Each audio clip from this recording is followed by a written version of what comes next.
샌드위치는 한국인도 즐겨 먹는 대중적인 간편식이 된 지 오래입니다. 영어권에선 가운데에 사물이나 상황이 끼어 있는 것도 샌드위치라고 부르죠. 특정 카드가 조커 등의 카드 사이에 끼어 나오는 마술도 샌드위치 마술이라고 합니다. 이런 샌드위치는 영국 켄트주의 샌드위치 지방을 다스리던 존 몬터규 백작이 즐겨 먹었고, 이 식사가 퍼지면서 점차 음식의 이름으로 변화했습니다. 이와 비슷한 사례는 더 있습니다. 바로 카디건과 콘돔인데요. 봄, 가을에 사람들이 즐겨 입는 카디건과 피임의 가장 기본적인 도구인 콘돔이 사람 이름이었다는 게 믿어지십니까?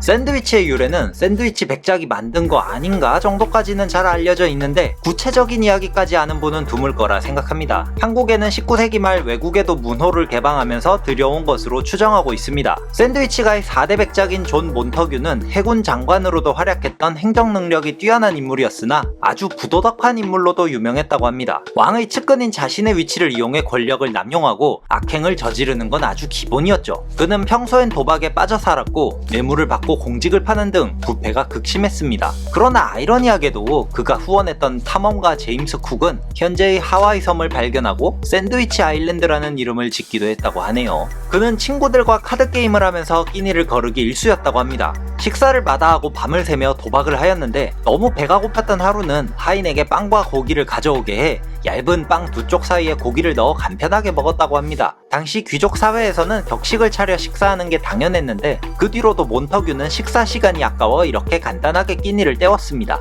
매우 파격적인 방식이었으나 그만큼 매우 간편한 식사였던 이 메뉴는 도박장의 귀족들 사이로 퍼졌고 샌드위치 백작이 먹던 방식이니 이름도 그대로 샌드위치가 되었습니다. 이렇게 점차 귀족을 시작으로 얇게 썬 빵 사이에 다른 재료를 넣어 먹는 방식이 대중화되었습니다. 그러나 샌드위치 백작이 이런 식의 음식을 최초로 고안했다고 보기는 힘듭니다. 넓적한 빵 위에 여러 재료를 넣어 싸먹는 음식은 로마 시대에도 있었고 다른 고대 문명에도 존재했다고 합니다. 즉 샌드위치가의 몬터규 백작이 대중화시키면서 이름이 굳어진 것이죠. 그런 것이죠. 구독해주세요. 카디건가의 7대 백작인 토마스 브루더넬은 아주 호화롭고 사치스러운 환경에서 자랐습니다. 카디건 가문의 외동아들이었기에 아버지는 그에게 모든 것을 투자할 정도로 애지중지 키웠는데 그렇게 자란 사람이 올바르고 정직한 인물이 되는 경우는 드물죠. 온갖 문제를 일으키고 쉽게 실증도 내었던지라 학교도 제대로 다니지 않았지만 아버지의 힘으로 의원까지 될 수 있었습니다. 그러나 당연히 이 일이 적성에 맞을 리가 없었습니다. 그리하여 결국 군 장교가 되기로 하는데 당시 영국의 귀족은 보다 쉽게 군 장교가 될 수 있었습니다. 기사도 소설을 즐겨보며 단순한 판타지적 상상에 젖어 있던 그에게 군대의 현실은 아주 참혹했습니다. 아무래도 깔끔하게 잘 갖춰진 막사나 좋은 보급은 현대에서나 볼 수 있으니 말이죠. 그러거나 말거나 카디건 백작은 경기병 여단을 이끄는 장교가 되었고 패션을 중시했던 데다가 기병은 기사의 후예라는 생각을 갖고 있었기에 사비를 들여 최고의 패션 디자이너에게 군복을 만들게 하였습니다. 그래서 당시 그 어느 부대보다도 카디건의 기병대가 가장 화려했다고 하죠.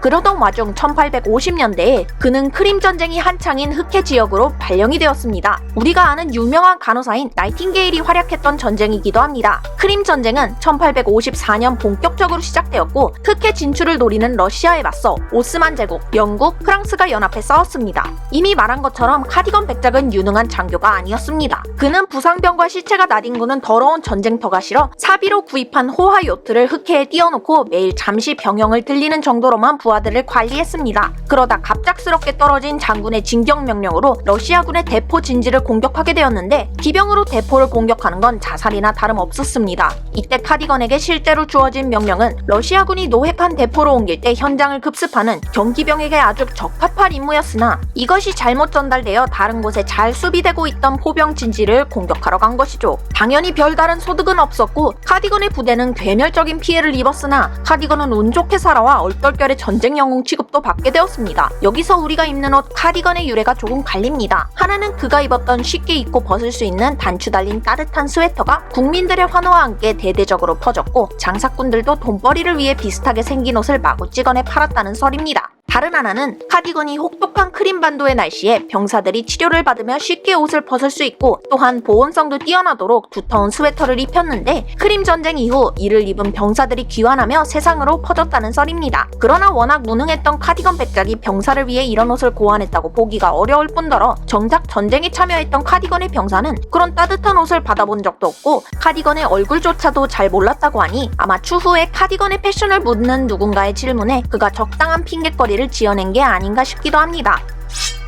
동물의 피부와 내장으로 만든 현대와 유사한 콘돔은 고대 이집트에도 있었습니다. 그러나 만들기가 매우 까다로워 부유한 고위층만 쓸 수 있었죠. 이때가 대략 기원전 1000년경이고 심지어 12000에서 15000년 전에도 콘돔과 유사한 도구를 사용한 기록이 있다고 합니다. 이외에도 리넨 섬유 등으로 남자 성기를 감싸는 형태로도 존재했었죠. 그러다 19세기가 되면서 고무를 가공한 라텍스 콘돔이 개발되었고 이때부터 폭발적으로 널리 보급이 되었다고 합니다. 샌드위치와 카디건이 백작 이름에서 왔으니 설마 콘돔도 콘돔 백작이 만든 걸까요? 그런 걸까요? 100% 단언할 수는 없으나 맞는 말이긴 합니다. 영국의 왕 찰스 2세가 다스리던 시기는 치료법이 없어 아주 치명적이었던 성병인 매독이 극성을 부리던 시기였습니다. 그보다 먼저 영국은 크롬웰이 이끄는 공화국으로 바뀌게 되었었는데 찰스 2세는 왕정 복고까지 대부분 프랑스에 망명하여 지냈습니다. 그러다 1660년 크롬웰이 죽으며 왕실이 부활해 아일랜드를 포함한 통일 영국의 왕이 되었습니다. 역사 속 수많은 권력자들이 그러했듯 찰스 2세도 아주 화려한 여성 편력을 자랑했습니다. 찰스 2세는 아주 많은 여성과 관계를 맺었음에도 합법적인 후계자가 없었으며 그가 공식적으로 인정한 관계를 맺은 사람만 무려 7명의 귀족 부인들이고 14명의 사생아가 있었습니다. 이들은 왕족의 피를 받아서인지 모두 공작과 백작의 지위를 받았습니다. 오직 7명이 전부였을까요? 알 수는 없지만 기록에 남지 않은 여성이 더 있었으리라 의심해볼 수도 있습니다. 어쨌거나 찰스 2세도 관계를 맺으면서 매독은 지극히 두려웠나 봅니다. 그의 주치의였던 콘돔 백작에게 성병을 막을 수 있는 조치를 해주길 명령했고 콘돔 백작은 이에 착수했습니다. 그래서 성기를 감싸는 피임기구의 이름이 콘돔이 되었다고 하는데 이 부분에 관한 기록은 자세하지 않아서 아직은 가설로만 남아 있습니다. 콘돔 백작이 주도했는지 아니면 다른 누군가가 콘돔의 발전에 기여했는지는 모르나 최대한 깨끗한 기구를 만들기 위해 어린 양의 맹장을 사용했고 정교하게 다듬어 남성의 성기에 밀착되는 형태로 완성되었다고 합니다. 그러나 산업화 기술도 없던 시기여서 동물을 일일이 잡아 손수 만들어야 했기에 상당히 비싼 가격을 자랑하는 물건이었다고 하죠. 콘돔 백작에 의해 완성된 형태의 콘돔이 등장하고 고무에 황을 섞어 가공하는 천연 라텍스 기술이 개발되지 않았다면 현대엔 피임 기술이 어떤 방식으로 발전했을지도 궁금하네요.